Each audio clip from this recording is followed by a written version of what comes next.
नमस्कार। कक्षा 12वीं के पाठ्य पुस्तक आरोह भाग 2 के काव्य खंड के पाठ 9, जिसके कवि फिराक गोरखपुरी जी हैं, इनके द्वारा आपके पाठ्यक्रम में रुबाइयाँ और गज़ल ली गई हैं। रुबाई उर्दू और फारसी का एक छंद लेखन की शैली है। इसमें प्रथम, द्वितीय और चतुर्थ पंक्ति में तुक मिलाया जाता है। खड़ी, भरी, हंसी, इन पंक्तियों में तुक मिला हुआ है और तीसरी पंक्ति स्वतंत्र होती है। इसी प्रकार से दूसरे में जल से, करके, कपड़े, इनमें तुक है, जबकि तीसरी पंक्ति स्वतंत्र है। इनकी रुबाइयाँ सामान्य जीवन को दर्शाती हैं। इसे पढ़ने से सूरदास के वात्सल्य वर्णन की याद आती है। आंगन में लिए चांद के टुकड़े को खड़ी, हाथों पे झुलाती है उसे गोद भरी। रह रह के हवा में जो लुका देती है, गूंज उठती है खिलखिलाते बच्चे की हंसी। यानी एक सुंदर युवती नायिका अपने आंगन में खड़ी है और अपने चांद के टुकड़े को, यानी अपने बच्चे को लिए हुए खड़ी हुई है। हाथों पे झुलाती है उसे गोद भरी। वह कभी कभी उसे अपने हाथों पर झुलाती है और उसकी गोद भरी हुई है, क्योंकि उसने अपने चांद के टुकड़े अर्थात अपने बच्चे को अपनी गोद में ले रखा है। रह रह के हवा में जो लुका देती है और जो कुछ कुछ देर में उस बच्चे को हवा में उछाल देती है, लुका देती है, यह शब्द देशज शब्द का प्रयोग है, जिसके कारण वह बच्चा प्रसन्न हो जाता है। गूंज उठती है खिलखिलाते बच्चे की हंसी, और उस प्रसन्नता के कारण उस बच्चे की कोमल हंसी, उसकी खिलखिलाहट जो है वो वातावरण में पूरी तरह से फैल जाती है। इस रुबाई में एक माँ द्वारा बच्चे को झुलाना, उसे हंसाना आदि स्वाभाविक क्रियाएं हैं, इसलिए इसमें स्वभावोक्ति अलंकार है। वात्सल्य रस है, दृश्य बिंब है, आंगन में लिए चांद के टुकड़े को खड़ी, गोद भरी, हाथों पे झुलाती है, हवा में लुका देती है, ये सब दृश्य बिंब के उदाहरण हैं। गूंज उठती है खिलखिलाते बच्चे की हंसी, इस पंक्ति में श्रव्य बिंब है। रह रह के, इसमें पुनरुक्ति प्रकाश अलंकार है।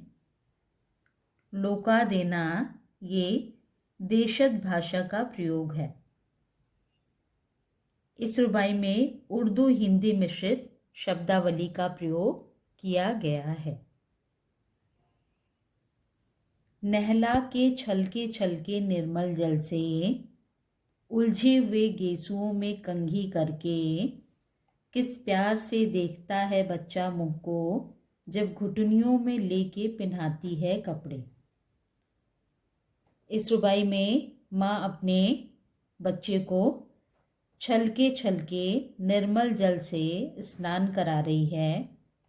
उसे उस स्वच्छ जल में जो छलक रहा है, अपने बच्चे को नहला करके और उसके गीले उलझे हुए बालों में, उलझे हुए गेसुओं में कंघी करके, उसके बालों में, उलझे हुए बालों में कंघी करके, किस प्यार से देखता है बच्चा मुँह को, जब घुटनियों में लेके पिन्हाती है कपड़े। यानी जब माँ अपने बच्चे को अपने घुटनों में ले करके उसे कपड़े पहनाती है, उस समय बच्चा बहुत ध्यान से अपनी माँ को देखता है उस नैसर्गिक प्रेम का चित्रण इस रुबाई में किया गया है। यानी इसमें माँ के स्नेह का स्वाभाविक चित्रण है, इसलिए इसमें भी स्वभावोक्ति अलंकार है। वात्सल्य रस की सहज अभिव्यक्ति प्रकट हो रही है। छलके छलके इसमें पुनरुक्ति प्रकाश अलंकार है एवं कंघी करके कावर्ण की आवृत्ति, इसलिए अनुप्रास अलंकार है। घुटनियों में लेके पिन्हाती है कपड़े, यह लोक भाषा का प्रयोग है। उर्दू हिंदी भाषा का मिश्रित रूप यहाँ दिखाई दे रहा है। दृश्य बिंब है एवं रुबाई छंद है।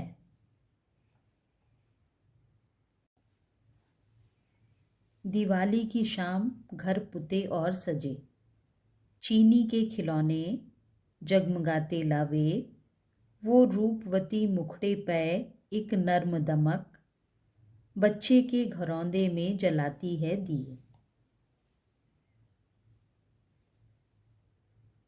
इसमें गोरखपुरी जी कहते हैं कि दिवाली के शाम में जबकि घर पुते और सजे हुए हैं, उसमें रंग रोगन हुआ है, घरों में मिठाई है जो चीनी के खिलौने के रूप में है, जगमगाते लावे,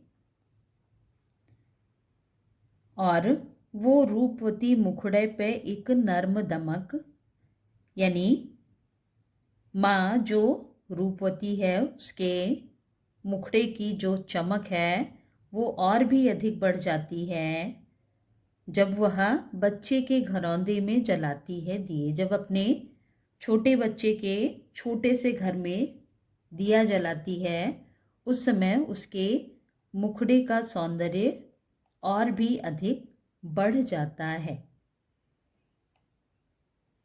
इसमें सामान्य व्यक्ति के घर में दिवाली के अवसर पर हुई रौनक का स्वाभाविक चित्रण है, इसलिए स्वभावोक्ति अलंकार है। माँ की ममता का सुंदर चित्रण है। रंग रोगन से पुते और सजे हुए चीनी के खिलौने जगमगाते लावे, रूपवती मुखड़े पे एक नर्म दमक, घरौंदे में जलाती है दिए। ये सब दृश्य बिंब के उदाहरण हैं। रूपवती मुखड़े और नर्म दमक, इसमें विलक्षण प्रयोग है। रुबाई छंद तथा भाषा का मिश्रित रूप दिखाई दे रहा है। आंगन में ठुनक रहा है जिदियाया है, बालक तो हई चांद पे ललचाया है, दर्पण उसे दे के कह रही है माँ, देख आईने में चांद उतर आया है। इसमें वात्सल्य रस का चित्रण हुआ है। बालक जिद कर रहा है, ठुनक रहा है, मचल रहा है कि वह चांद लेगा। चांद जो आकाश में है उसके लिए बालक जिद कर रहा है और उसके स्वाभाविक जिद को पूरा करने के लिए माँ किस प्रकार का प्रयोग करती है, इसका स्वाभाविक चित्रण है। दर्पण उसे दे के कह रही है माँ, माँ अपने बच्चे को दर्पण अर्थात शीशा दे करके कह रही है, उसे समझा रही है कि देख आईने में चांद उतर आया है। देखो इस आईने में ही चांद उतर आया है। इस प्रकार से माँ अपने बच्चे की जिद को पूरी करती है। बच्चे की जिद तथा माँ द्वारा उसके समाधान का स्वाभाविक चित्रण हुआ है, अतः इसमें स्वभावोक्ति अलंकार है। जिद्याया और हई शब्द का प्रयोग विशेष है, इसमें कोमलता में वृद्धि हुई है। वात्सल्य रस स्वाभाविक रूप से दिखाई दे रहा है। चित्रात्मक शैली है, उर्दू हिंदी मिश्रित भाषा है। आईने में चांद उतर आया, यह कवि की सुंदर कल्पना है। ठुनक शब्द में बच्चे के बाल मनोविज्ञान का सहज चित्रण हुआ है।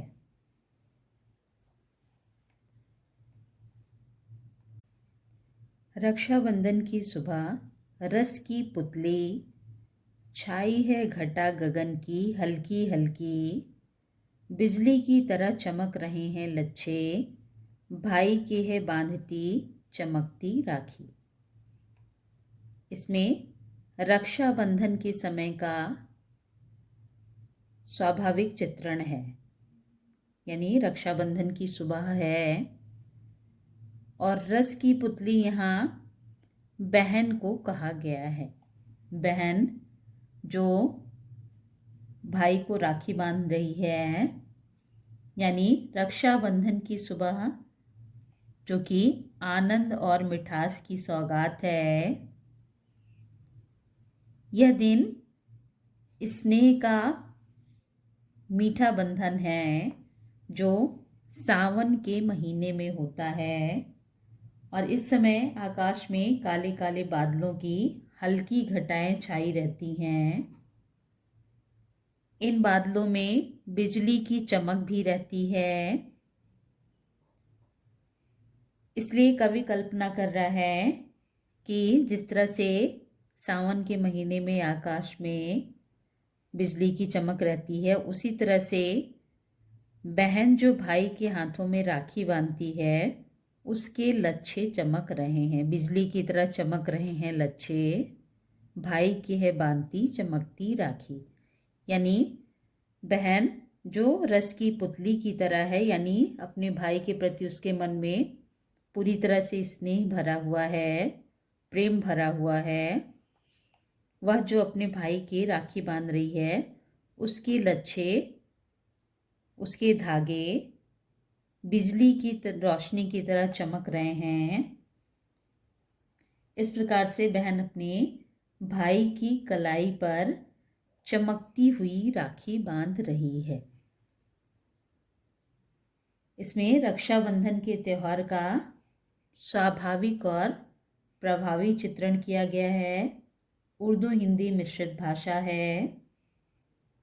हल्की हल्की इसमें पुनरुक्ति प्रकाश तथा बिजली की तरह चमक रहे हैं लच्छे, इसमें उपमा अलंकार है, क्योंकि इसमें तुलना की जा रही है कि जिस तरह से बिजली का चमकना, उसी तरह से भाई के हाथ में जो बहन राखी बांध रही है उसके लच्छे भी चमक रहे हैं। इसमें प्रसन्न बालिका जो बहन है उसे रस की पुतली की संज्ञा दी गई है। रुबाई छंद का प्रयोग किया गया है, जिसमें पहली, दूसरी और चौथी पंक्तियों में तुक है और तीसरी स्वतंत्र है।